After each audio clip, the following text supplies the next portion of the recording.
On this Armistice Day, we are here to remember the terrible loss of life in Palestine, and how fitting it is that it's this Armistice Day we are here calling for an armistice. For those that don't know, armistice means ceasefire. So I don't know what Suella Braverman was on about. Oh, it's a hate march, this and that, an armistice. We're here to call for an armistice. And I don't think that anybody who died in World War I would have a problem with us marching through calling for less war, because that's essentially what we are doing. An armistice that our government here in the UK are resisting, an armistice they don't want. They are resisting as it serves their wider interests. Rishi Sunak and his cronies are warmongers, and they are penny pocketers. His company Infosys has got a $1.5 billion deal with BP, which has been given rights by Israel to explore the Gazan Sea, just off of Gaza, the coast. So we can all understand why he doesn't want an armistice, because it serves his interests. How dare they? How dare she, Suella Braverman? How dare she try to stop this march that calls for an armistice on Armistice Day? It shows her double standards, and it shows the government's double standards. And this comes on the evening last night where multiple hospitals were targeted in Gaza. Out of the 36 hospitals that were operating in Gaza before, I think there's only 16 left that are operating, and they are dropping. There isn't fuel, there isn't electricity, they haven't got the necessary means. People are having operations with no anaesthetic. So we can see all the devastation that was caused at the gates of El Shifa Hospital last night. They targeted the hospital with multiple raids on the gates. Multiple people were killed. We can genuinely say they don't care about the loss of life. Yesterday, the Israeli ministry released the death toll for Gaza, and I was quite surprised, as it was an overestimation. The Gaza ministry toll is around 11,000, 12,000.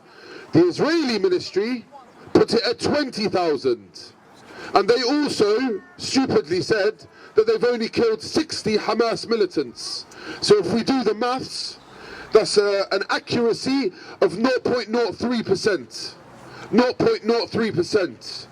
99.7% of the people that have been killed are innocent civilians, and 70% of them women and children.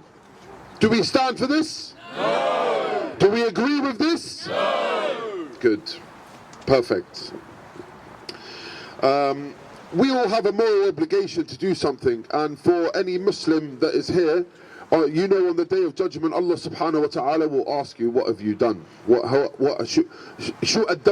have you done for this cause? So as a human being, we all have a moral obligation to our other human beings. So part of being on this march, writing to your MP, putting a post out on Instagram, everybody has a moral obligation to do any of this. And don't think that putting a post out on Instagram doesn't.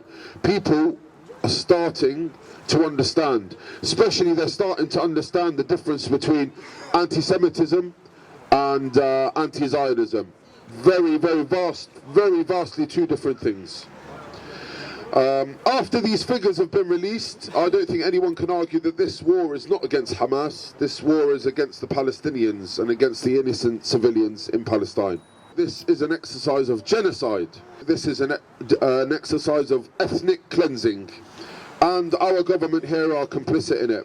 The stance that they have taken is completely unforgivable. Unforgivable. Absolutely unforgivable. Nevertheless, to say it doesn't go, it's not in line with British values whatsoever. And I'm here today. I absolutely condemn Rishi Sunak. I absolutely condemn Swollen Beaver, and I demand that they should resign immediately. And I think it's about time we start calling for their resignations.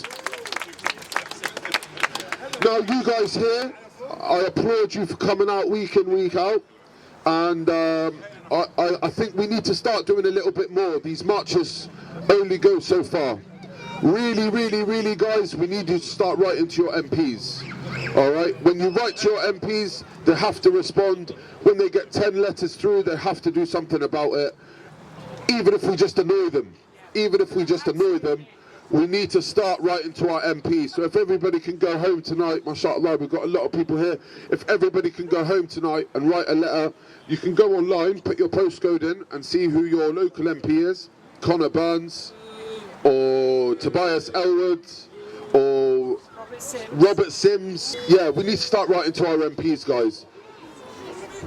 As most of you are aware, we had a very good win on Tuesday night. On Tuesday night, the council passed the motion that we put forward. Although it was very weak, it was a positive for the Palestinian movement and what we are trying to achieve. So it's something to go off. And I thank everybody that was outside. If you watch the videos from inside the chamber, you can clearly hear our chanting, and it is brilliant. Thank you very much. All these things that we're doing, we're concentrating on, these, inshallah, at the end will have an impact and will be successful. In the next couple of weeks, we will announce what further steps we will be taking as a group in order to reach an achievement and the success. And I would like to call out, not everybody, not all the 21 MPs that abstained, but especially Vicky Slade. Vicky Slade is the leader of the council here, and she's the leader of the Lib Dem party here. And she, against her own party, abstained from the vote. So she's a warmonger, she has blood on her hands, and she probably has some personal interests. But Vicky Slade, I absolutely condemn you, and so does the crowd. So in the next couple of weeks, guys, we will announce some further actions which we will be taking. Another announcement as well, we will be looking to do, not the Saturday coming, but the Saturday after, we will be looking to do coaches up to the National March as BCP. So we will announce it in the group, the WhatsApp group. If anybody doesn't have the WhatsApp group, approach me and I can get you into the WhatsApp group. And we will try to do that in 2 weeks' time.